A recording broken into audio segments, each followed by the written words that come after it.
పితా పుత్ర పవిత్రాత్మ నామంన ఆమెన్.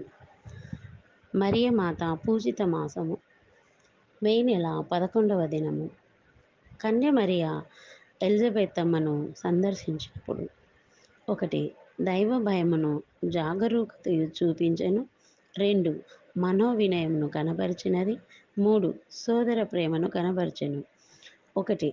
లోకరక్షకుడగు క్రీస్తు కన్య మరియమ్మ గర్భమున పడినప్పుడు ఆమె దైవముచే ప్రేరేపింపబడినదై తన బంధువురాలకు ఎలిజబెత్తమ్మను దర్శించుటకు కొండ ప్రాంతములలో నుండి ఆమె గ్రామమునకు వెళ్ళినది. కొండ ప్రాంతములందు రాళ్లతో నిండిన దారి వెంట ప్రయాణం చేయుట ఎవరికిని అంత సుఖ ప్రయాణము కాదు. అందులో స్త్రీలకు మిగులు ప్రయాసతో కూడియుండును.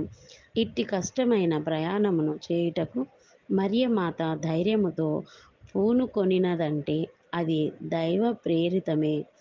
తన యందు జన్మింపనున్న క్రీస్తు ప్రభువు యొక్క దూత ఒకరు ఎలిజబెత్తమ్మ గర్భమున ఎదుగుచున్నాడన్న జ్ఞానము మరియమ్మ గారికి కలుగుటయు దైవ ప్రేరణయే.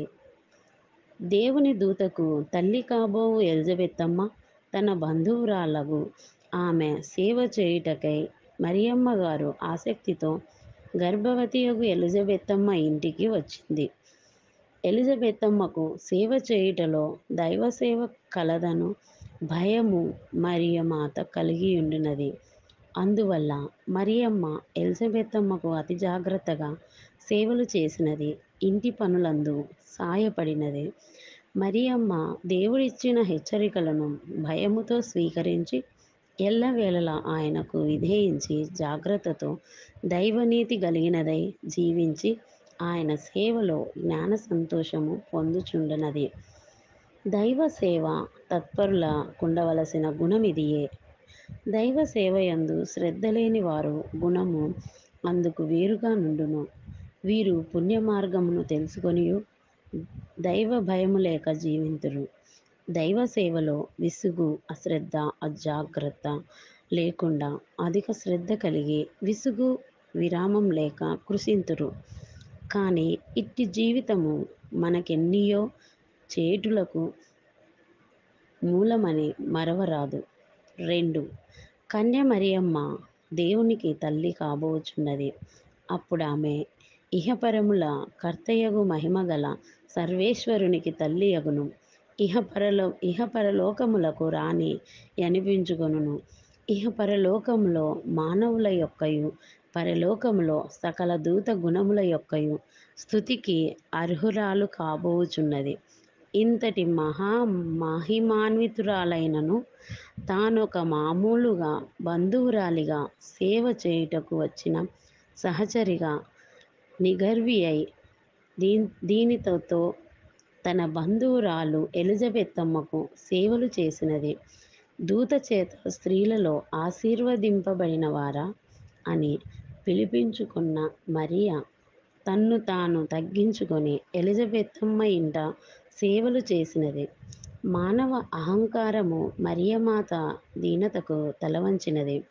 సృష్టి అంతటిలో మరియమాత శ్రేష్ఠురాలు, భగవత్కారణ జన్మురాలు. తనలోని గొప్పతనమును తనకు అహంకారమునాపాదింపలేదు, వినయమునే ఆపాదించెను. ఇది సహజ మానవ ప్రవృత్తి కాదు. మానవులమైన మనము గొప్పలు చెప్పుకొను అహంకార స్వభావములకు అందలమెక్కి అందరి పొగడ్తలకు గౌరవములకు అర్హులము కాకున్నను అహంభావ పూరితులగుచుందుము. మరియమాత ఇందుకు భిన్నమైనది. అందుకు ఆమె శ్రేష్ఠురాలు మనోవినయము అహంకారమును అణిచివేయును. 3. తన బంధువురాలు ఎలిజబెత్తమ్మ వృద్ధురాలైనను దైవ సంకల్పమున గర్భము ధరించి యోహానును కననున్నది.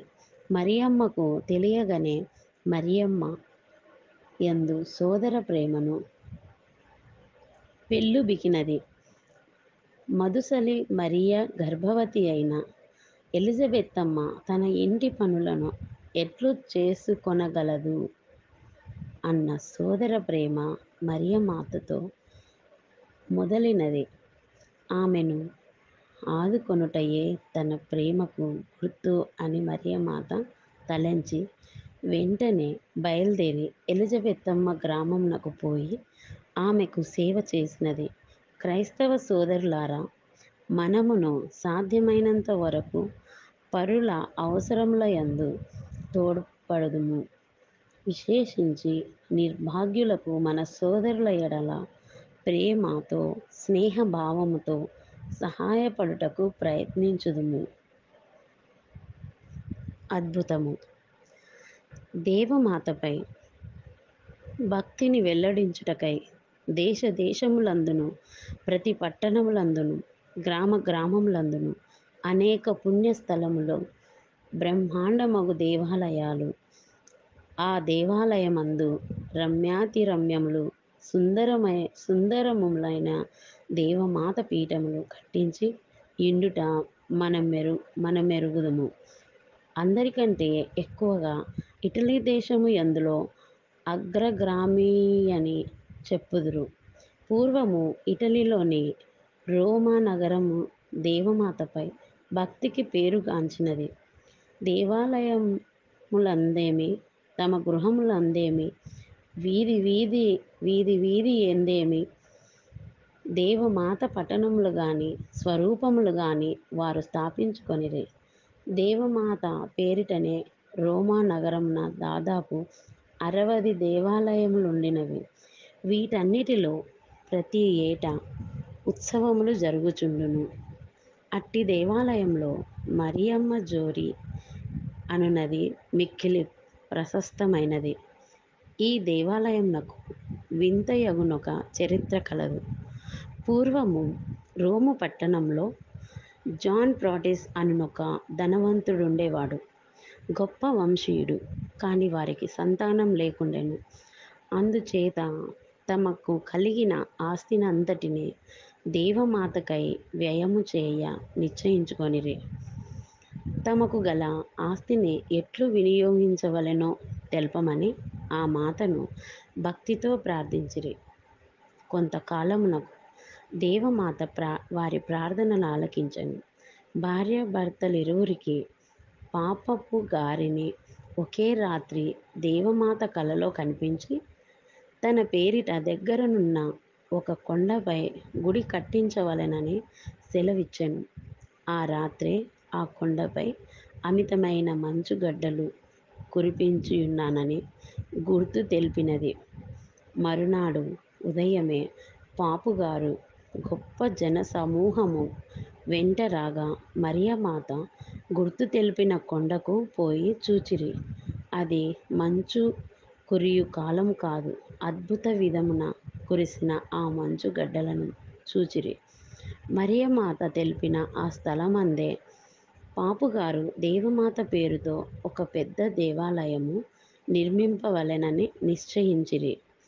ధనిక దంపతులు తమ ధనమంతటిని హేరాళముగా నిచ్చి ఆ దేవాలయమును బహు సుందరముగా కట్టించిరి.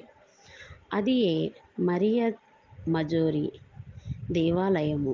బాలయేసువు పుట్టిన పశువుల తొట్టి నేటికిని పూజ్యముగా భద్రపరపబడి యున్నది. క్రిస్మస్ పండుగ దినములలో వేలాది ప్రజలు అన్ని దేశముల నుండి వచ్చి ఈ దేవాలయమును సందర్శించి బాలయేసు జన్మించిన ఆ తొట్టిని చూచు భాగ్యమును పొందిపోవుచుందురు. సువిశేషకుడైన పునీత మత్తయి గారు తాను స్వయముగా చిత్రించిన తైల చిత్రము కూడా ఈ దేవాలయంలో నేటికిని కలదు. పునీత మత్తయి గారు ఈ తైల చిత్రములో మరియమ్మ గారి మనోభావాలను, రూపలావణ్యములను అచ్చుగుద్దినట్లు వ్యక్తం చేసి రూపొందించినారు. ఆమె చేతులలో బాలయేసువు మందహాసంలో సజీవుడై ఉండినట్లగుపించెను. మరియ చేతుల నుండి ఆ దివ్య బాలుడు మన చేతుల్లోనికి నిజముగా దూకినట్లుండును. అందువలన ఆ సజీవ చిత్రము వద్ద అనేక మంది స్త్రీలు చేతులు చాపుకునుట. ఆ పటము మనలో దైవ ప్రేమను కలిగి ఉండును నిశ్చయించమని చెప్పుదురు. క్రైస్తవ సహోదరులారా, మనము భక్తి భావంతో ఉంచుకొను పటములకు అర్థమున్నదని తెలుసుకొనవలెను. జపము. ఓ దేవమాత, దయగల తల్లి, నా పాపముల కఠినత్వము చేతనే ఏ పాటి దివ్య ఫలములను నీ కుమారుడి నుండి పొందనైతిని. నీవు దయగల తల్లివిగాన నీ శరణు వేడుచున్నాను. నీవుగాక ఇతరులెవ్వరునూ నాకాధారుగా నుండజాలరు. నా నమ్మకమంతయు సర్వేశ్వరుని మీదను అటు వెనుక మీ మీదను ఉంచుచున్నాను. నిన్నాశ్రయించి నీ దరి చేరితిని. నీ సహాయముననే నేను పాప మార్గములను విడిచి పుణ్య మార్గములో నడిచి నిత్యానంద మోక్షమున నిన్ను నిత్యము స్తుతింతును అని నమ్ముచున్నాను. ఆమెన్. దేవమాత శరణు గోరు జపము. మిక్కిలి నెనరగల తల్లి, మీ శరణుకు పరిగెత్తి వచ్చి మీ ఉపకార సహాయమును అడిగిన వారిలో ఒక్కరైనను మీ వలన చేయి విడవబడినట్లు ఎన్నడూనూ లోకములో వినినది లేదని తలంచండి. కన్యకల రాజ్ఞి, దయారసము గల తల్లి, ఇటువంటి నమ్మిక చేత ప్రేరేపింపబడి మీ పవిత్ర పాదములను సమీపించి వచ్చియున్నాను. నిట్టూర్పు విడిచి పరలాపించుడు ఏడ్చెడు పాపి అయిన నేను మీ కనికరమునకు కాచుకుని మీ సముఖములో నిలిచియున్నాను. మనుషోతారమెత్తిన పుత్రుడైన సర్వేశ్వరుని తల్లి, నా విజ్ఞాపమును త్యజింపక దయాపరి అయిన వినునోదరించండి. ఆమేన్. ప్రభువు మీతో ఉండునుగాక, మీ ఆత్మతో ఉండునుగాక. సర్వశక్తిగల సర్వేశ్వరుడు, పితా, పుత్ర, పవిత్రాత్మ దేవుడు మిమ్ములను మీ కుటుంబములను సదా దీవించి కాచి కాపాడునుగాక. ఆమేన్.